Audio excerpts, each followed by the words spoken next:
Bismillahirrahmanirrahim. Assalamualaikum warahmatullahi wabarakatuh. Asyhadu an la ilaha illallah, asyhadu anna Muhammadar Rasulullah. Allahumma sholli ala sayyidina Muhammad wa ala ali sayyidina Muhammad. Kama sholaita ala sayyidina Ibrahim wa ala ali sayyidina Ibrahim bil alamina innaka Hamidum Majid. Masih dingin dan suaranya masih belum recovery ya. Masih parau. Sebelumnya kita panjatkan dahulu doa kepada Gusti Allah Ingkang Maha Agung untuk saudara-saudara kita yang telah memberikan sholawatnya kepada channel dakwah ini, sehingga channel ini dapat dengan setia ya, dalam keeksisannya, dalam ketangguhannya untuk hadir dalam ruang-ruang diskusi kalian semuanya. Dengan sebuah harapan tentunya semoga sholawat itu bisa menjadi catatan langit amal soleh bagi mereka dan keluarganya kelak, dan insya Allah Allah akan membalaskannya dengan balasan yang lebih baik lagi.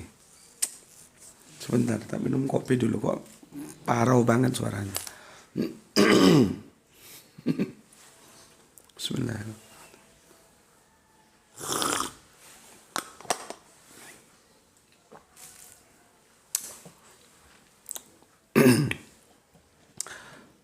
Sudah menjadi keharusan lah bagi kita ya, mendoakan saudara-saudara kita yang bermurah hati, yang memberikan sholawatnya kepada channel dakwah ini ya. Makanya kalau kamu nonton video di channel YouTube ini, kamu harus ingat ada pribadi-pribadi yang bermurah hati, yang bersolawat, sehingga channel itu bisa kamu saksikan. Gitu ya. Oke, dan kita seharusnya berterima kasih.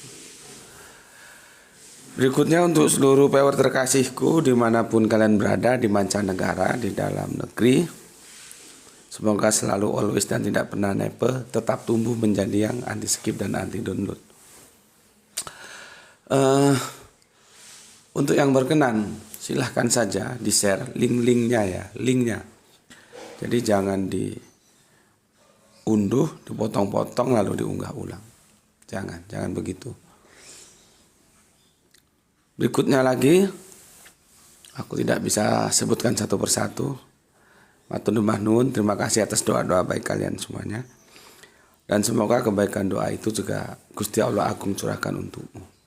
Kita sebagai sesama saudara saling mendoakan dalam kebaikan. Dan insya Allah doa-doa kita menjadi bagian dari doa-doa yang diijabahi oleh Gusti Allah Ingkang Maha Agung. Amin, amin ya rabbal alamin. Kemarin mampir ngombenya kita mendiskusikan tentang ngelulu. Ya, ngelulu yang itu merupakan respon untuk komentar dari soleha kita yang ada di Rantau Parapat. Iya, Rantau Parapat ya. Rantau Parapat itu bukan Parapat ya. Kalau Parapat itu yang ada Danau Tobanya, ada Pulau Samosirnya ya. Tapi kalau Rantau Parapat dia yang agak ke sana ya. Oke, sepertinya urusan itu belum selesai juga komennya. Menunjukkan sesuatu yang belum selesai, maka tidak apa-apa, kita coba tuntaskan ya. Namun demikian nggak bisa langsung nonton ke sini, harus nonton dulu video sebelum ini yang kemarin yang sudah kita diskusikan.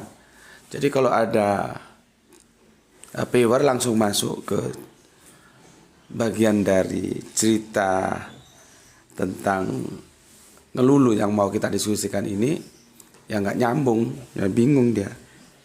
Makanya kan harus runut, harus lihat dulu episode sebelumnya ya. Karena ini mengulang dari apa sebelumnya yang belum tuntas. Sama tadi malam tentang kitab Kejadian yang salah ya, diterjemahkan secara salah sehingga Allah menjadi pribadi yang tidak maha tahu.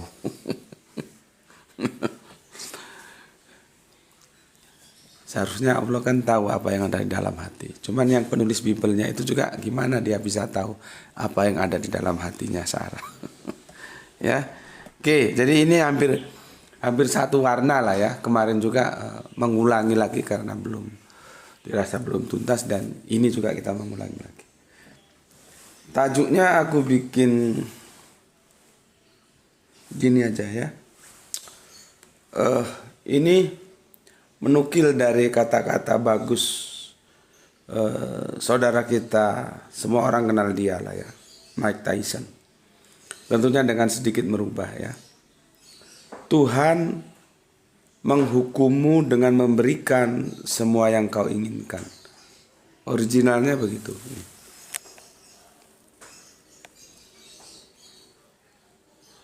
Ya, Tuhan menghukummu dengan memberikan semua yang kau inginkan. Maka aku sedikit merubahnya, aku kasih tajuk, Tuhan menghukummu dengan memberikan semua yang kau mau. Dalam kurung, ngelulu dua. Seperti lagu dangdut. Ada penantian satu, ada penantian dua. Oke, sebelum ke sana aku baca dulu komen-komennya.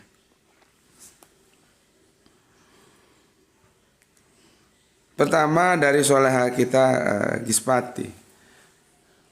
Sekali lagi mohon dipersori, suaranya masih serak, masih parau ya. Meskipun segala daya upaya telah dicoba. Minum air selalu hangat. Bismillahirrahmanirrahim.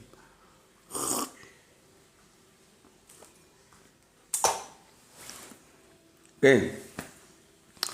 Alhamdulillah Palu nyimak, semoga kita semua selalu dalam ridho Allah. Amin ya rabbal alamin. Terima kasih untuk Gispati yang ada di Palu. Kemudian Bapak Ikhwan Tamin, alhamdulillah bisa ikut ngaji menuntut ilmu adalah sunnah Kanjeng Nabi Muhammad Shallallahu Alaihi Wasallam. Jangan cuma memperingati hari kelahirannya aja, tapi ikut apa yang diperintahkan olehnya. Salam Isra, semoga semuanya dilancarkan rezekinya, khususon Tuan Guru GM. Terima kasih untuk Bapak kita, Bapak Ikhwan Tamim yang ada di Tangerang. Ya. Berikutnya bersaudara Gupron Wibi. Assalamualaikum, Kendal Kaliwungu hadir.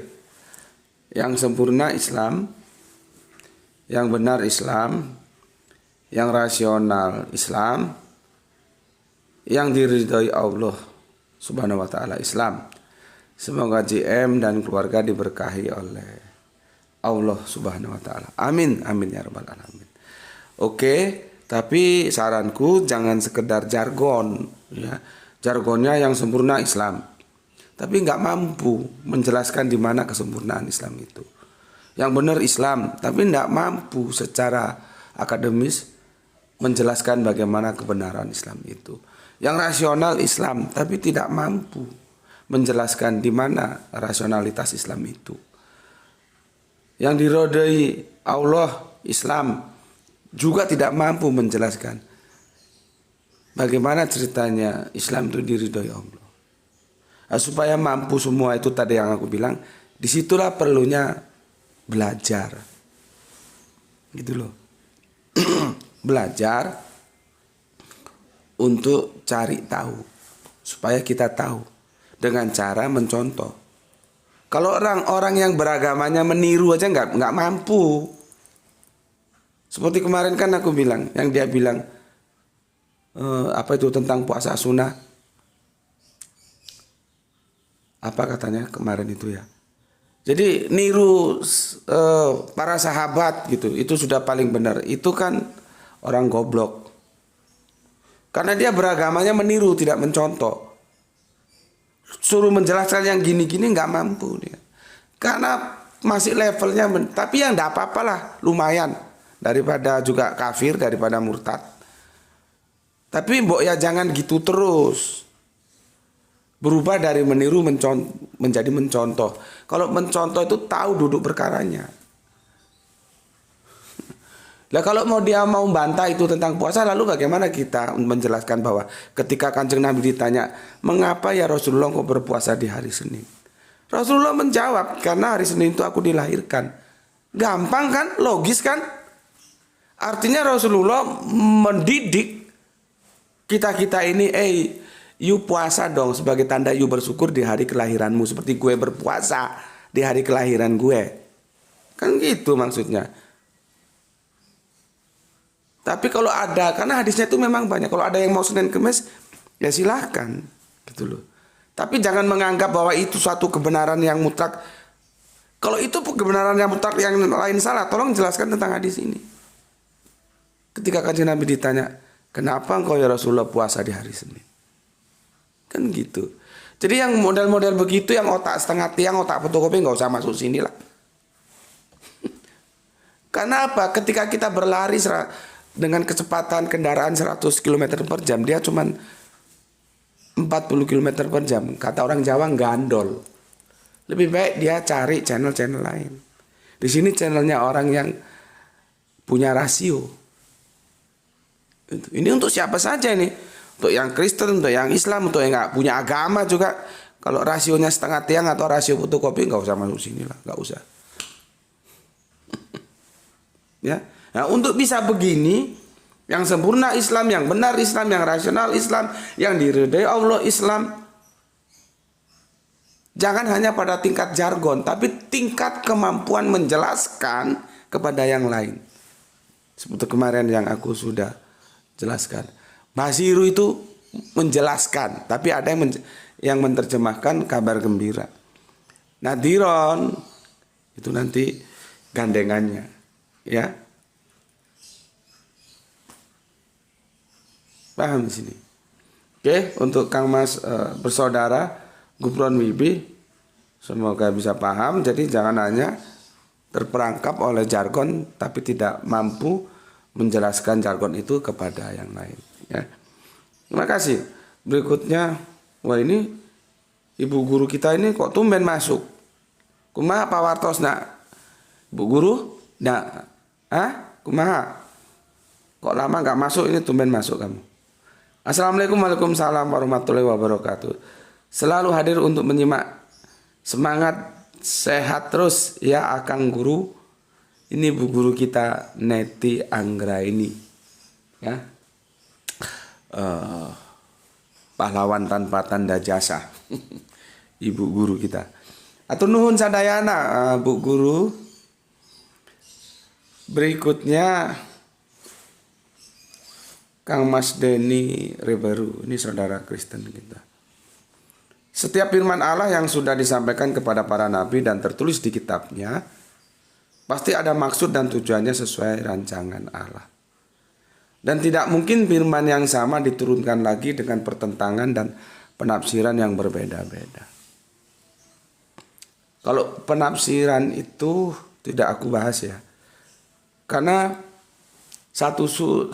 katakanlah satu surat, kebanyakan satu surat. Satu ayat itu ditafsirkan oleh 10 orang, itu bisa melahirkan 12 penafsiran loh. Rangka berpikir akademis itu begitu. Karena penafsiran itu dia tidak absolut, namanya juga penafsiran.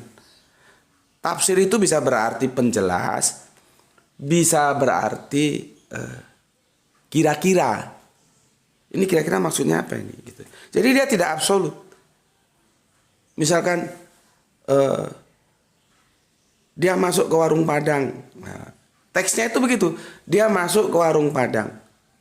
Nah, nanti bagaimana kita menafsirkan teks dia masuk ke warung Padang? Ada yang menafsirkan, oh dia lagi lapar, dia mau makan. Ada yang begitu. Ada yang, oh tidak, dia tidak lapar, dia tidak makan, tapi dia mengambil kacamata yang tertinggal. Kemarin dia makan di situ. Ada yang begitu. Namanya juga tafsir, kira-kira. Ya, bisa penjelas, bisa kira-kira itu apa maksudnya. Nanti ada penafsiran lain yang monggo-monggo saja. Cuma nanti kan kita uji dari penafsiran-penafsiran itu mana yang lebih dekat kepada kebenaran. Kembali lagi, mengujinya itu harus lewat kontekstual. Gitu loh. Ya. Jadi dia tidak absolut tapi relatif. Serelatif-relatifnya tafsir itu tetap dia tidak bisa bebas liar. Terus nggak bisa semua tafsir benar ya, nggak bisa dong. Ya. Yohanes 1 pasal 1, pada mulanya firman bersama-sama dengan Allah dan firman itu adalah Allah. Itu teksnya begitu. Itu tafsirannya di tangan teman-teman yang Tritunggal menjadi beda dengan teman-teman yang berAlah tunggal. Beda. Teksnya sama, tafsirnya berbeda.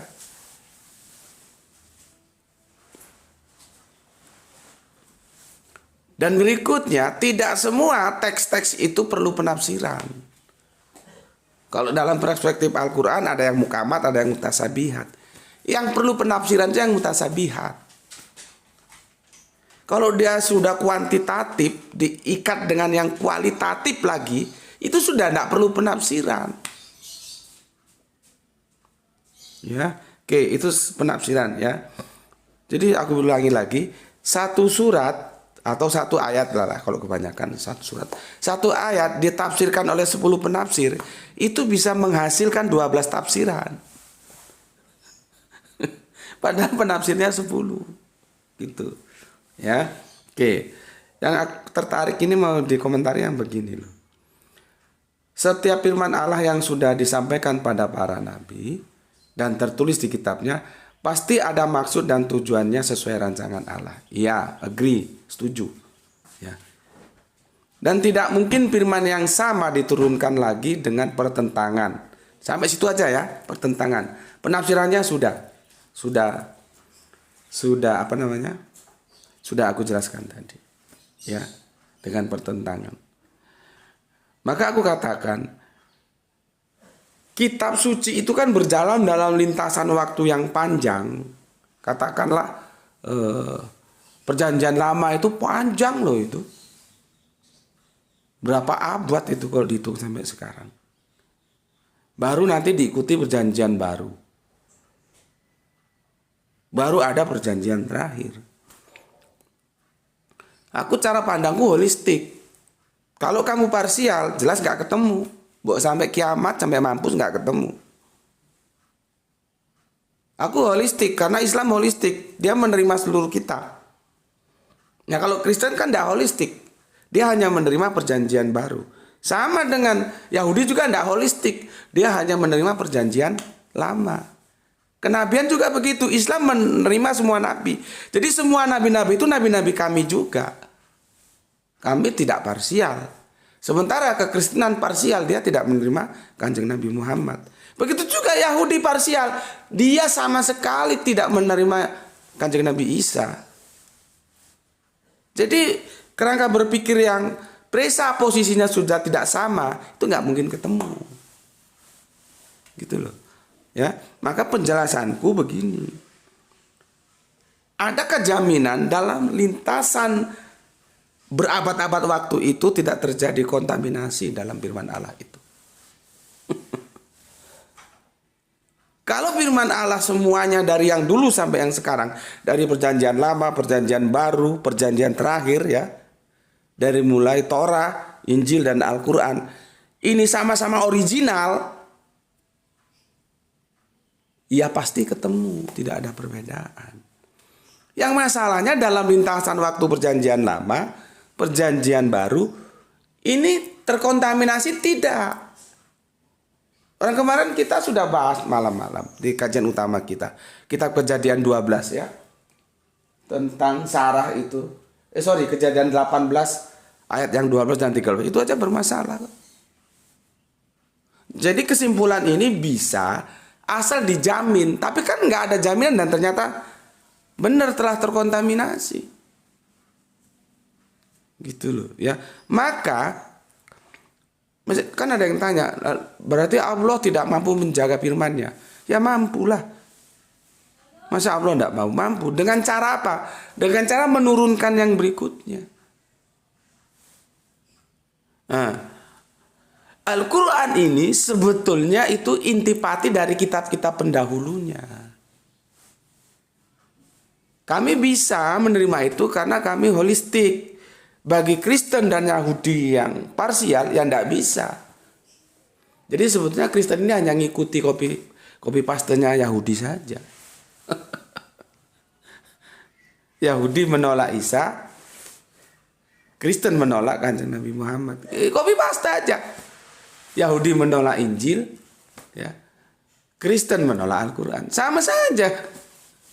Oh, kami tidak begitu, ya. Jadi itu ya jawabanku ya. Seandainya firman itu sama-sama original semua, ya pasti tidak ada pertentangan. Pasti. Yang sangat menarik itu kan tentang tauhid. Di perjanjian lama, Musa mengatakan apa? Shema o Israelu Yahweh Elohenu Yahweh Ehad. Itu tidak rusak itu. Tidak mampu dirusak manusia itu. Teksnya tetap begitu. Nanti yang dirusak itu penafsirannya oleh yang Tritunggal. Karena apa? Ayat itu teksnya masih tetap terjaga. Kemudian itu disampaikan ulang. Karena semua para nabi itu kan aku sudah jelaskan. Seutama-utama yang keluar dari lisan para nabi itu adalah kalimat la ilaha illallah. Ketika Yesus ditanya, diuji oleh orang-orang Israel, hukum apa yang utama? Maka dijawab, dia menukil apa yang sudah disampaikan seniornya, Kanjeng Nabi Musa. Shema o Israelu Yahweh Elohenu Yahweh Ehad.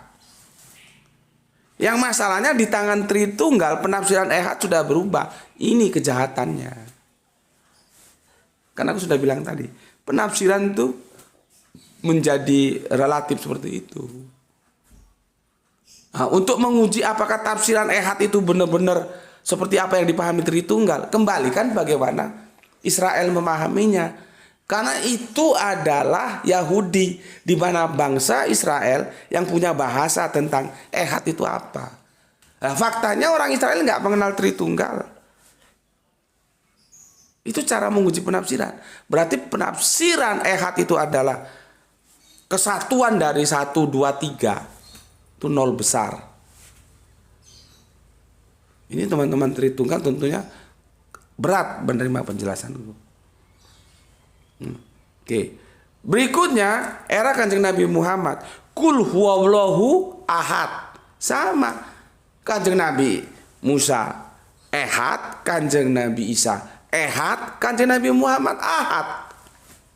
Satu garis kan? Tidak ada pertentangan kan? Jadi aku bilang tadi, selama teks-teks itu terjaga, memang akan menjadi satu garis. Tidak ada pertentangan. Karena berang apa? Karena dalam satu pemberitaan yang bersumber dari satu kekuatan, satu otoritas yang maha agung, yaitu YHWH atau Alif Lam Lam H. Adanya perbedaan-perbedaan karena di tengah jalan sekian lama abad-abad yang dilalui itu terjadi kontaminasi. Sekarang kita berbicara perjanjian lama sajalah. Kan itu ditulis ulang oleh Esra setelah pembuangan di Babel. Makanya Esra itu menduduki tempat yang penting bagi orang Yahudi. Cuman kan pertanyaannya, seakurat apa Esra menulis kembali? Karena mereka terjajah dan kitab itu sudah amburadul. Gitu loh. Ya. Kita jadi bicara ke sana menghabiskan waktu, tapi tidak apa-apa lah ya. Selama itu bermanfaat untuk pengetahuan kita ya. Jadi itu untuk Kang Mas Denny Ribeiro ya yang bisa aku sampaikan.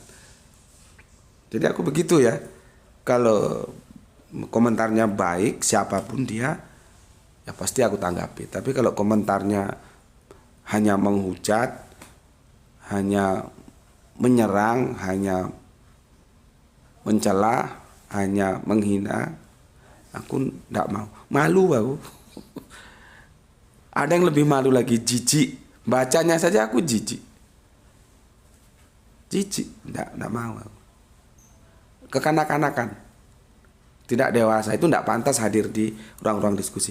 Malu loh kalau di kampus itu kita diskusi terus kita menyerang pribadi, itu langsung di persona non gratakan sama teman-teman, sama apa namanya itu, hadirin. Itu langsung dianggap, oh ini enggak, belum waktunya masuk ke ruang-ruang diskusi.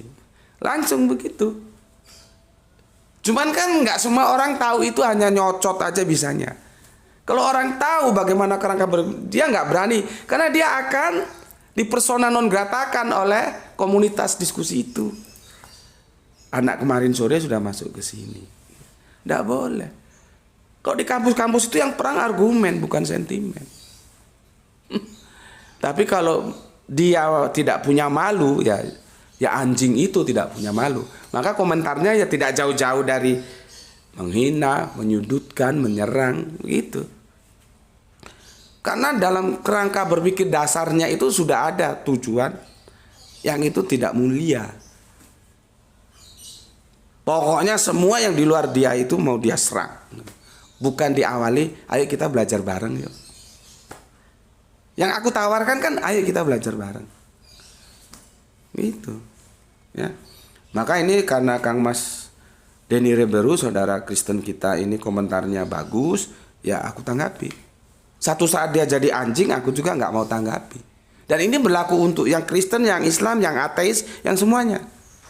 Maka kalau mau mendapatkan tanggapan dari aku, berkomentarlah sebagaimana halnya kamu manusia berkomentar. Terdidik. Jangan seperti anjing itu, ya. Oke, terima kasih untuk Kang Mas Denny Reberu. Berikutnya Kang Mas Edi Margono, Assalamualaikum, Waalaikumsalam. Terima kasih Kang Mas Edi ya. Ini yang, tapi aku sebetulnya tidak 100% setuju loh Kang Mas. Kalau ngelulu itu diterjemahkan istidrat. Agak beda. Cuman aku punya keterbatasan. Aku ngerti, cuman aku nggak mampu menjelaskannya. Karena ada rasa di sana. Nggak 100% sama. Istidrat itu bisa merupakan terjemahan dari ngelulu, enggak. Tapi kalau itu mungkin salah satu terjemahan terdekat, iya. Paham nggak Mas Edi ya? Mungkin itu salah satu dari terjemahan terdekat dari diksi ngelulu. Bisa jadi iya. Tapi kalau ngelulu itu 100% sama dengan istidrat, aku sepertinya enggak bisa. Belum bisa menerima itu. Masih ada beda gitu. Ya, ada bedanya. Oke, berikutnya siapa ini? Benhur Bamas Muljam. Assalamualaikum, Waalaikumsalam JM. Tolong diaktifkan fitur terima kasih. Fitur apa ini tuh terima kasih tuh? Gerai itu aja nggak tahu, itu aku juga nggak tahu apa itu fitur terima kasih. Biar bisa bersolawat tanpa perlu transfer rekening.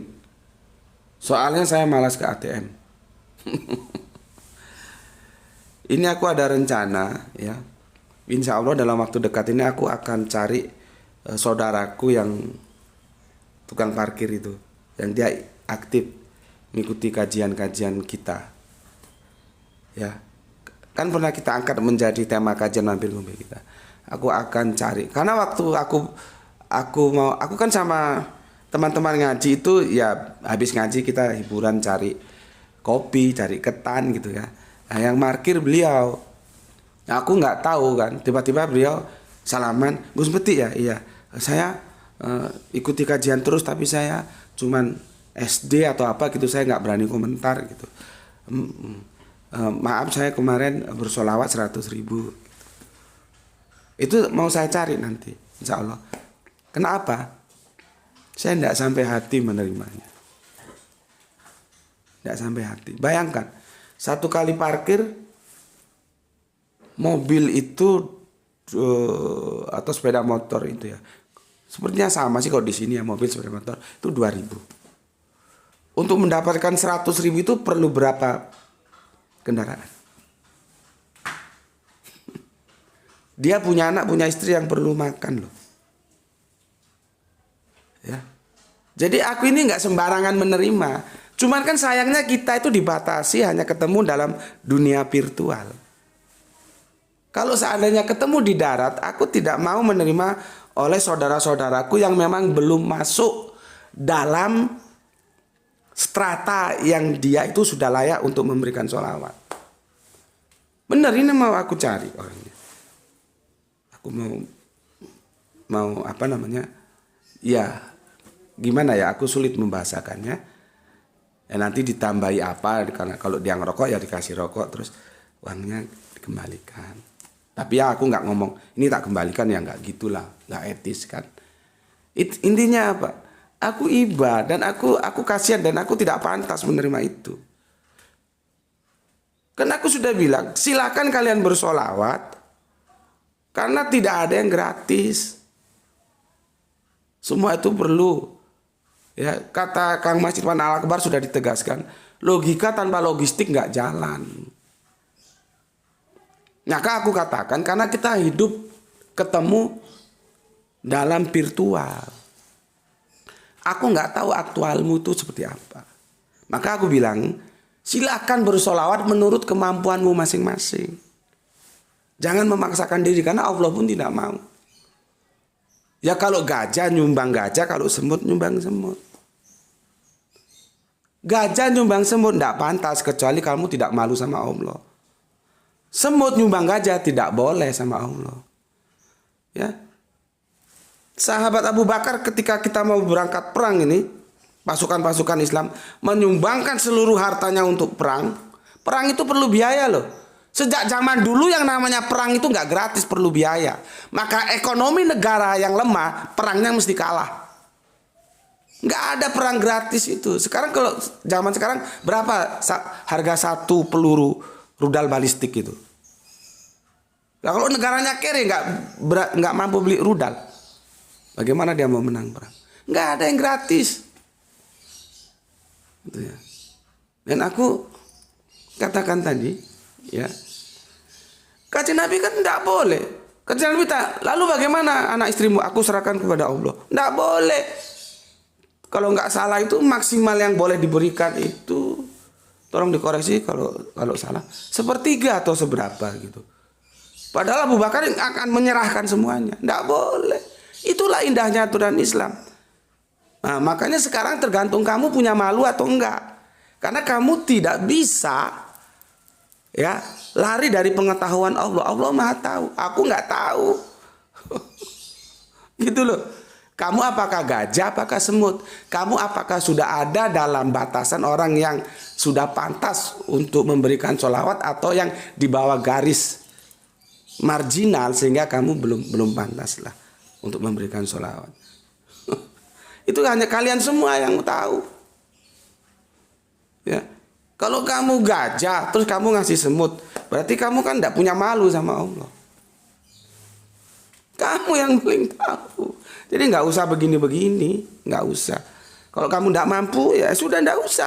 Orang tidak mampu kok. Seperti saudari kita yang tukang parkir itu. Bayangkan, untuk mendapatkan 100.000 berapa kendaraan yang sudah parkir. Dia di rumah punya anak, punya istri. Perlu bayar listrik, perlu beli gas, beli beras.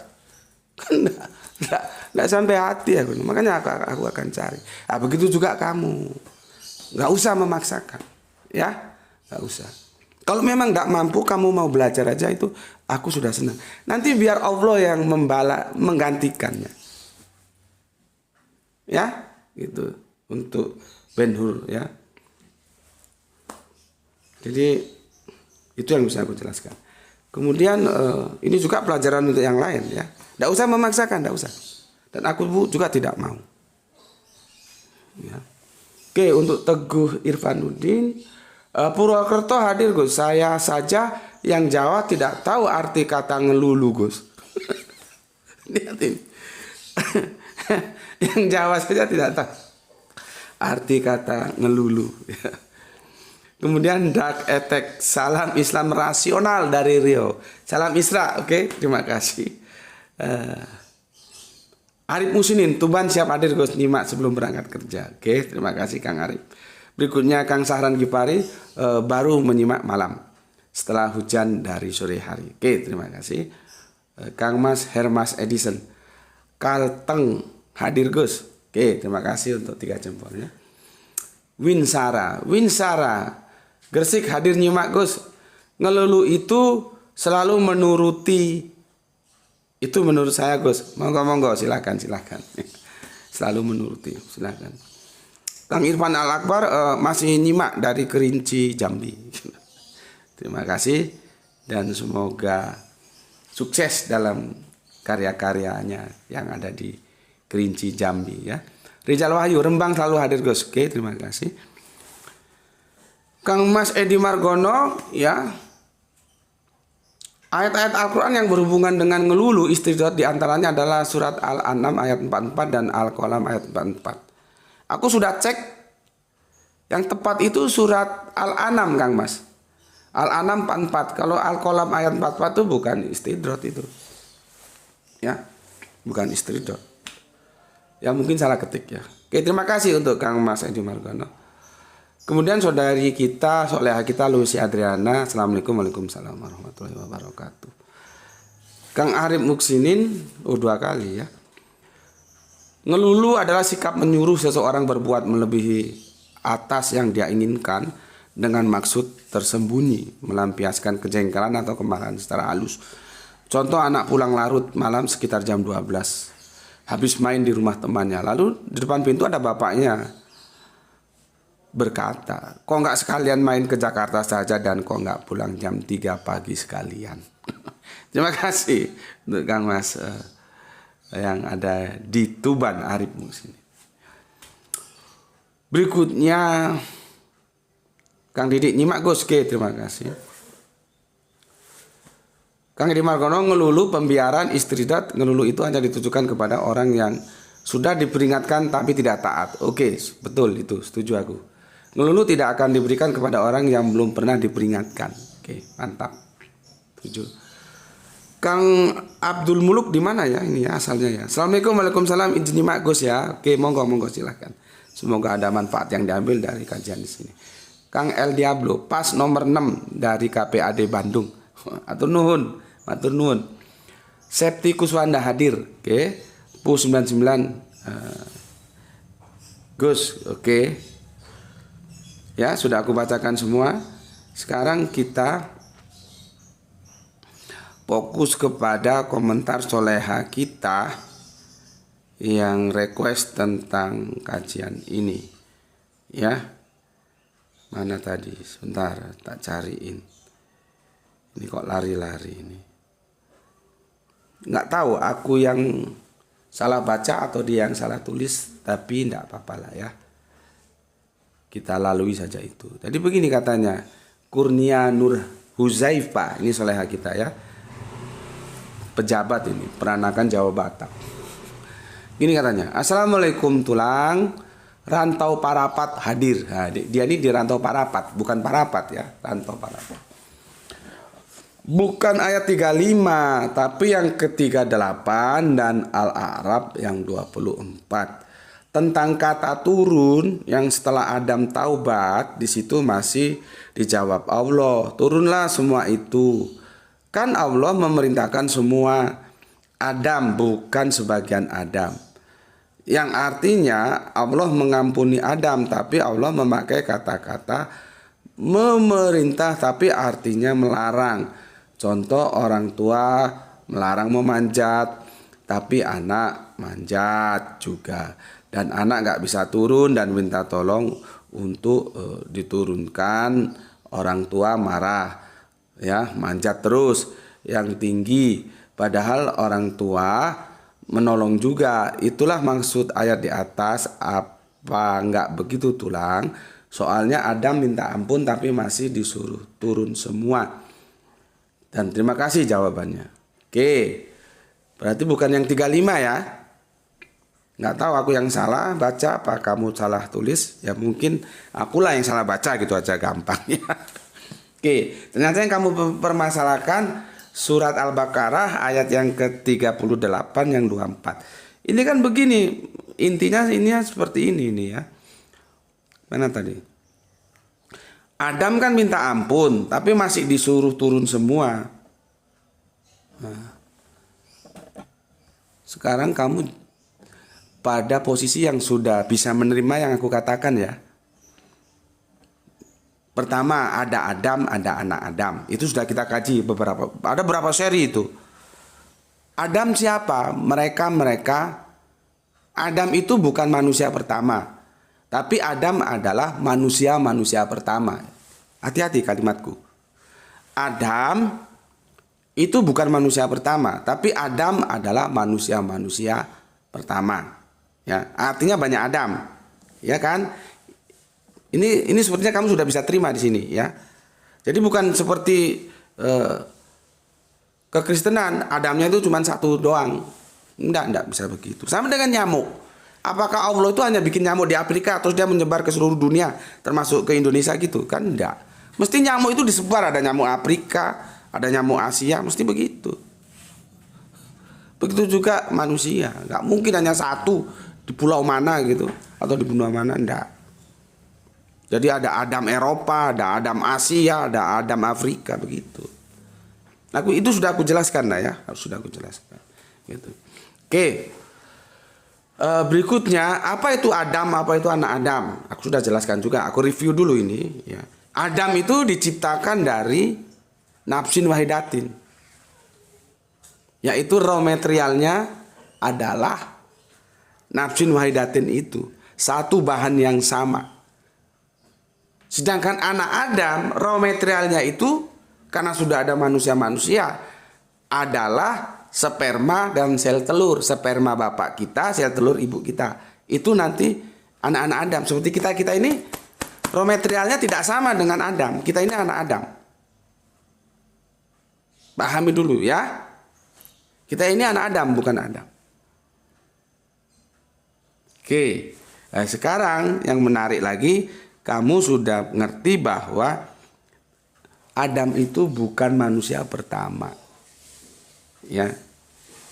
Tapi Adam adalah manusia pertama. Itu dulu, paham ya? Oke. Sekarang kita coba tarik ke ayatnya. Nah, aku minum. Belum 1 jam kan tuh? Aduh, sudah 42. Bismillahirrahmanirrahim.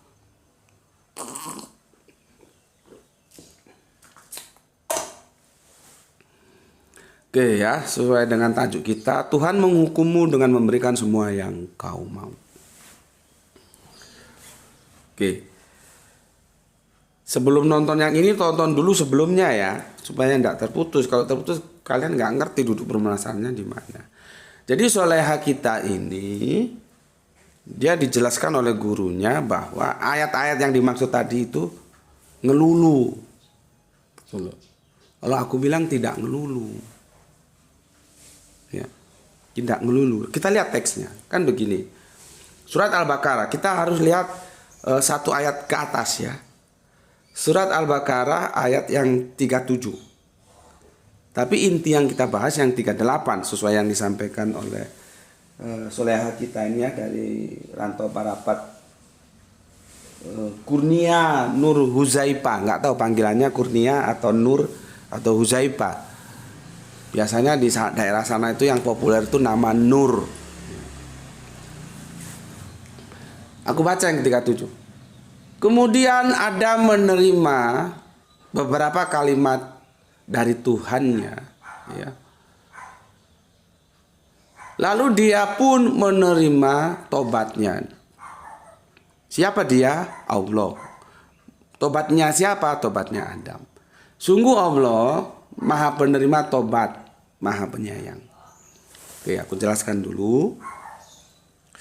Disinilah titik beda antara Islam dan Kristen. Ya, bukan Islam dan Yahudi loh ya, Islam dan Kristen. Bagi Islam tidak ada dosa waris. Bagi Kristen ada dosa waris. Ya. Karena apa? Episode Adam ini sebetulnya mengajarkan kita, kalau kamu melakukan dosa dan dosa itu menyebabkan antara Allah dan manusia terpisah jauh, maka untuk merekatkan kembali itu lewat sebuah proses yang namanya pertobatan. Kembali. yang dulu rekat, bersatunya Allah dan ini bahasa saya bahasa sufistik ya, jangan dipahami secara literal. Dulu kita bersatu dengan Allah, dengan Allah, karena berbuat dosa kita terpisah. Maka untuk kembali, tobat itu artinya kembali. Untuk kembali bersatu, kita melakukan pertobatan. Apa tobat itu? Menyesali yang telah dilakukan atas pelanggaran itu, ya, berjanji tidak mengulangi pelanggaran itu, mengiringinya dengan perbuatan baik. Di situ. Jadi tidak ada lagi dosa karena sudah bertobat. Ya. Kalau kekristenan tidak, dosa itu terus terwariskan. Padahal sih kalau kita lihat di kitab Kejadian itu juga sebetulnya mereka sudah terhukum. Ya, yang Hawa terhukum kalau melahirkan sakit. Yang Adam juga terhukum bagaimana cara mencari rezeki. Yang ular juga sudah terhukum. Meskipun ya, ular makan debu tanah. Nggak tahu ular jenis apa makan debu makan tanah ini. Nanti kalau aku bilang itu metafor nggak terima. Itu metafor semua sebetulnya. Ya. Jadi sebetulnya kalaupun kita tunduk terhadap Alkitab perjanjian lama, tetap saja dosa itu sebetulnya sudah diselesaikan. Maka Paulus datang membangun sebuah konsep dogma yang namanya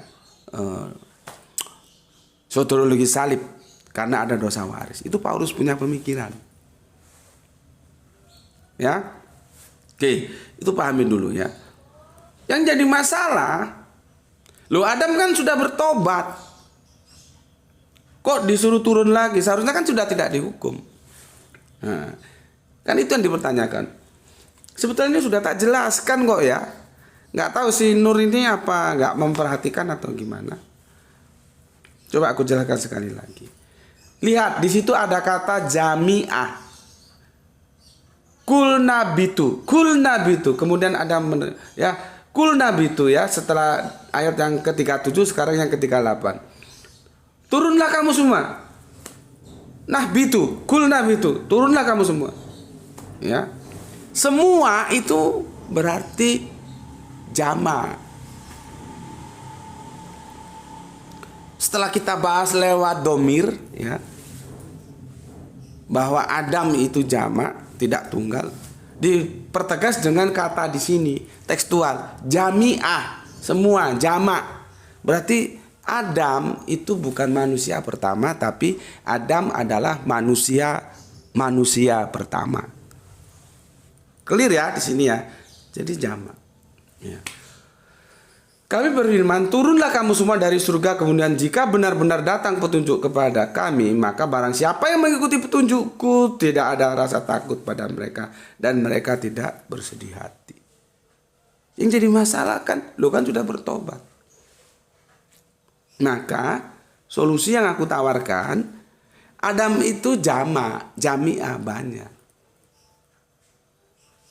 Ya tentunya yang disuruh turun itu yang belum bertobat. Semua itu semua dari yang belum bertobat. Ya, kalau kamu tidak bertobat tetap melakukan dosa, maka kamu ya tetap aja akan merasakan nar, gitu loh. Ya, jadi turun dari surga, jangan turun seperti geografis dari atas ke bawah. Paham? Jadi kata semua itu semua dari yang belum bertobat. Sementara yang di 37 itu Adam yang sudah bertobat. Jelas di sini. Apakah ini ngelulu? Tidak. Karena ngelulu itu pasti bahasanya tentang yang enak-enak. Misalkan seperti tadi ada Kang Arif, aku gambar contohnya Graito lah, gampang. Tuh, kenapa kamu pulang jam 12 malam? Gitu ya. Alasannya ini. Karena keenakan dia berteman. Maka aku akan ngelulu dengan bahasa yang enak juga. Ya, kan lebih enak kamu, ya. Kenapa jam 12 malam? Kok nggak pulang subuh sekalian? Gitu loh. Jadi ngelulu itu mesti dengan yang enak-enak. Kalau ini kan nggak enak, disuruh turun dari surga. Tapi aku menghormatilah pendapat gurumu yang kalau gurumu menjelaskan kepada kamu ini ngelulu. Bagiku enggak didukung oleh logika kalimatnya. Karena ini disuruh turun itu mesti enggak enak. Dari yang enak menjadi enggak enak itu bukan ngelulu. Ngelulu itu pasti dengan yang enak-enak. Ini sederhana kok. Makan itu kan enak.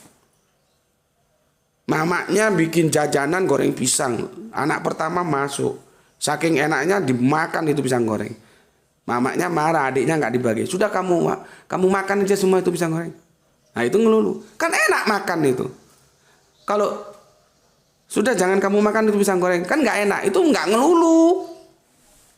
Sama seperti ini suruh turun dari surga. Itu nggak ngelulu itu. Itu bukan bahasa ngelulu.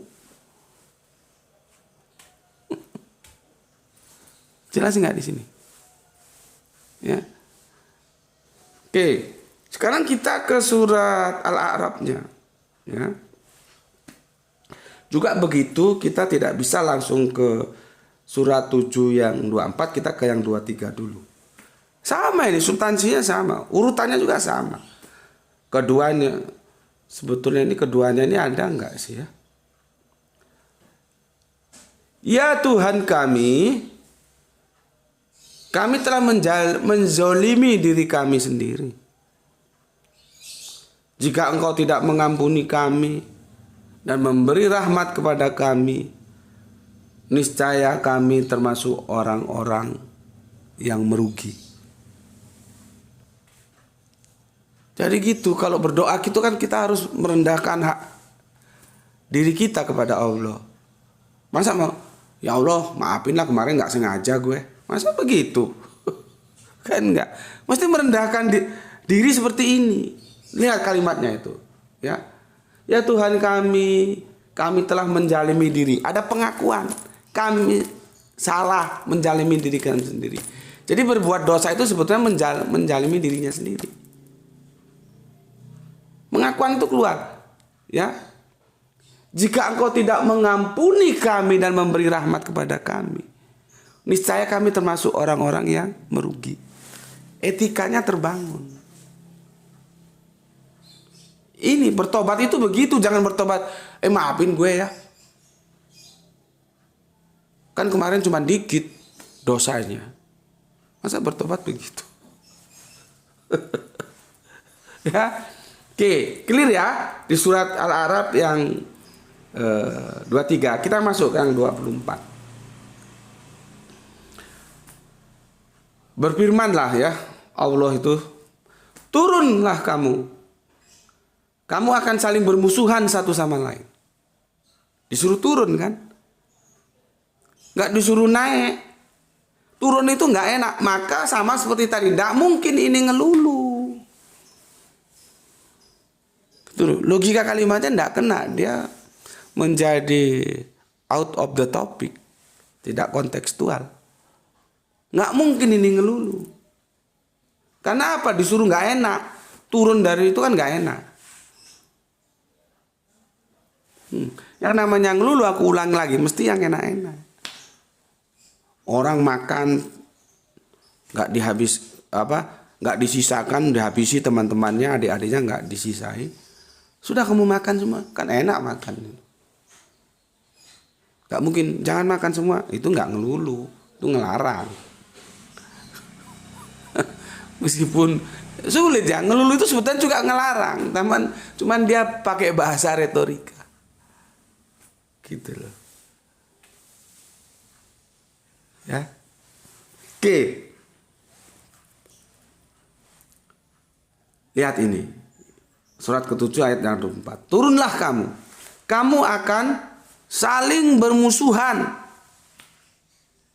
Nah, ini nanti menolong kita untuk memahami tentang zauja, tentang pasangan.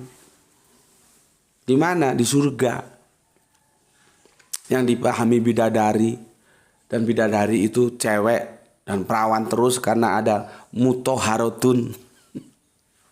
Jadi otaknya otak ngeres, otak selangkangan. Karena salah menafsirkan. Itu tidak begitu, itu tidak berbicara selangkangan, goblok. Mutaharotun itu terus dipahami tidak pernah menstruasi, perawan terus, kan jadi kacau. Kok jadi serendah itu, surga kok serendah itu? Enggak begitu. Ya. Oke. Ya. Jadi pasangan-pasangan ini sudah tidak serasi lagi, saling bermusuhan. Makanya aku beri recommended kemarin, tonton dulu kisah dua anak Adam. Ya, aku selesaikan dulu di Quran surat Al-A'rafnya yang ke-24. Allah berfirman, turunlah kamu akan saling bermusuhan satu sama lain. Tidak lagi menjadi pasangan yang serasi, tidak menjadi jauh-jauh yang serasi. Sudah saling bermusuhan. Serigala menjadi serigala bagi manusia lainnya. Ini kan neraka. Coba kalau kita adalah manusia menjadi pasangan yang serasi, dia tidak akan menjadi serigala bagi manusia lainnya. Itu surga. Nah, oke. Bumi adalah tempat kediaman dan kesenanganmu sampai waktu yang telah ditentukan. Ya. Jadi kita berdiam tuh di bumi. Jelas kok. Bumi adalah tempat kediamanmu. Aku keluar sedikit. Jadi jangan percaya. Karena Al-Quran tidak mendukung dongeng itu. Kalau ada orang sekarang tidak di bumi, nanti mau kiamat turun lagi. Itu otakmu geblek biar kamu baca Al-Quran enggak? Enggak ada yang berdiam di sana mana. Sekarang di mana dia berdiam sekarang kalau kamu mau tetap bersikeras bahwa dia sekarang masih hidup dan berdiam. Berdiam di mana? Nanti mau kiamat turun lagi, masih percaya kamu dongeng itu? Al-Quran jelas mengatakan kok berdiam itu ya di bumi. Bumi adalah tempat kediamanmu. Oke, sampai di sini saja. Nanti panjang urusannya kalau menjelaskan itu. Dan itu sudah aku jelaskan berkali-kali. Kita kembali kepada teks. Ya, yang kita stressing adalah kamu akan saling bermusuhan satu sama lain. Sudah gak menjadi jauh-jauh yang serasi. Tidak menjadi pasangan yang saling bersolawat, saling mendukung. Sudah menjadi serigala bagi manusia lainnya. Ketika manusia menjadi serigala bagi manusia lainnya, itu pasti nar. Ya, maka itu akan diperjelas ya di surat Al-Maidah yang ke-27. Cuman masalahnya kita itu terlalu suka dengan dongeng. Jadi ya, Quran surat Al-Maidah surat 527 itu dipersempit. Dia cukup ada pada episode Qabil dan Habil. Dibonsai oleh dongeng dan kalian telan itu. Apa enggak goblok? Padahal cerita ini umum, universal untuk semua anak Adam akan mengalami ini. Cuman karena kalian sudah dicekoki dongeng Qabil dan Habil, ya kalau baca Al-Quran dikirain itu hanya untuk Qabil Adam. Enggak, ini untuk kita semua. Sampai yaumul akhir nanti. Anak-anak Adam itu akan begitu. Gitu loh. Orang di sini aja terjemahannya ngawur kok. Itu kan ada apa-apa. Sebentar aku. Ada kata ya. Sebentar gini ya. Kan perintahnya begini. Oh, enggak di sini, Deng. Di ayat berikutnya. Ya, nanti kalau ada waktu kita lihat. Ada ghaurib. Kok bisa diterjemahkan burung gagak? Gimana sih? Terus burung gagak ngajarin ketika bertarung dengan temannya mati. Terus korek-korek tanah. Terus ditanam. Terus Qabil mengikuti burung gagak. Aduh. Itu ghaurib, itu artinya asing. Ada sosok asing yang mengajari. Bukan burung gagak. Itu di ayat ke bawahnya itu. 27 ke bawah ya. Tapi nantilah kalau ada waktu kita ke situ. Kalau nggak ada Udah 1 jam belum kan? Sudah 59. Nah, cukup sebetulnya. Nanti kamu baca sendirilah. Kan burung gagak itu. Ghaurib itu artinya asing. Ya, aku bacakan. Begini. Surat Al-Baqarah surat 5:27.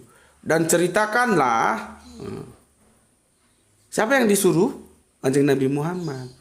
Ya, disuruh pakai watlu. Sebetulnya itu bukan ceritakanlah, bacakanlah. Kan dari yatlu itu. Nanti di surat Jumat juga kan gitu, yatlu, bacakanlah. Kanjeng Nabi Muhammad disuruh membacakannya. Terus kamu ngomong nggak bisa membaca, Oke. Dan ceritakanlah sebetulnya dan bacakanlah, ya memang yang dibacakan ceritakan. Ini juga menarik juga, karena Kanjeng Nabi Muhammad tidak hadir dalam ruang dan waktu ketika peristiwa itu terjadi.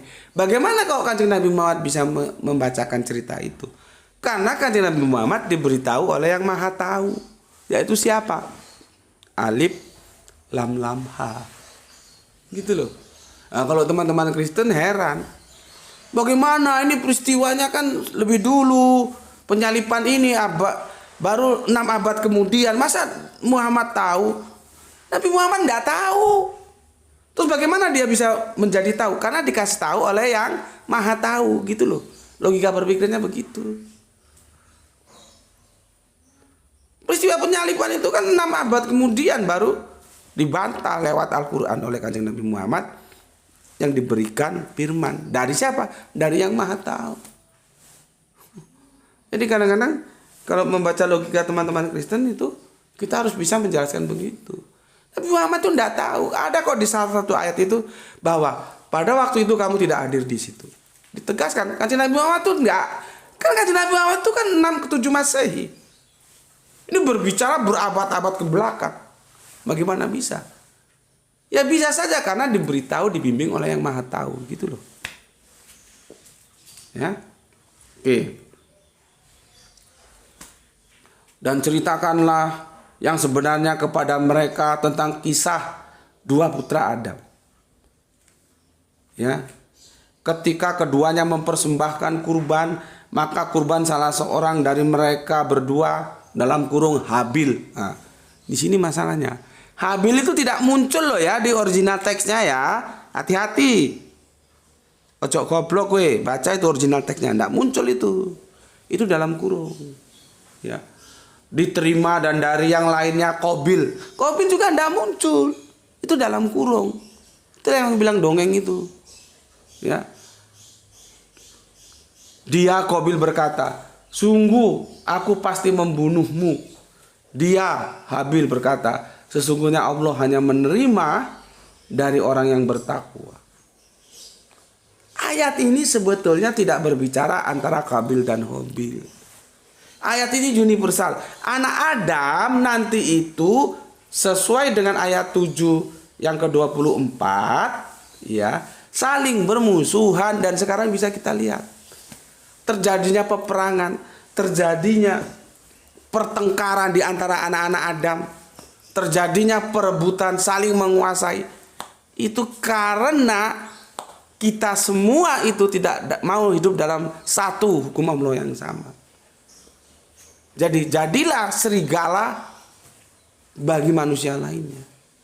Itu sudah ditulis, saling bermusuhan satu sama lain di surat Al-A'raf 7:24. Maka ditegaskan dalam surat Al-Maidah 27, kedua putra Adam. Kedua putra Adam itu maksudnya 2 perspektif yang berbeda.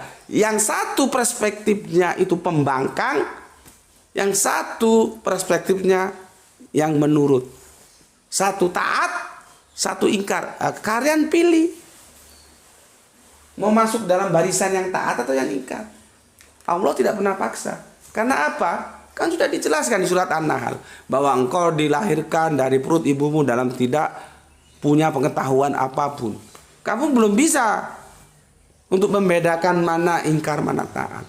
Maka kamu dikasih penglihatan, pendengaran dan kalbu, pemikiran.